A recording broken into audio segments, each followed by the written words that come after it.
Всички права на изображения, видеа и музика, използвани в проекта, принадлежат на техните правни собственици и са използвани за образователни цели.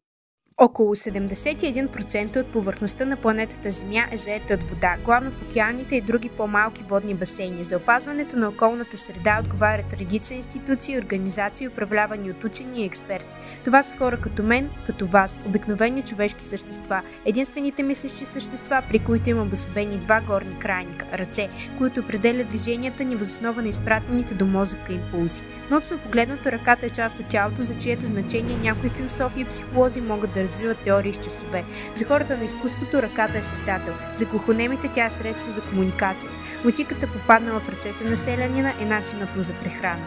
Любовайки се на залеза, докато правих снимки с новия си фотоапарат, на невероятните цветове обагрещи небето, станах свидетел на необикновена случка.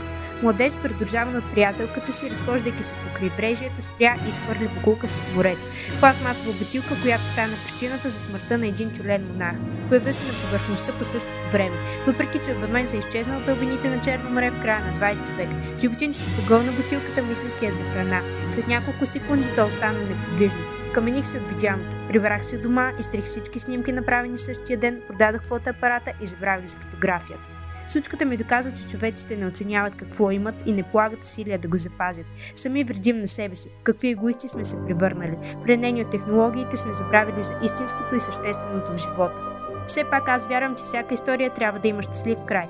Имам решение, породено точно от тези модерни технологии, които се стремят да превърнат човека в машина.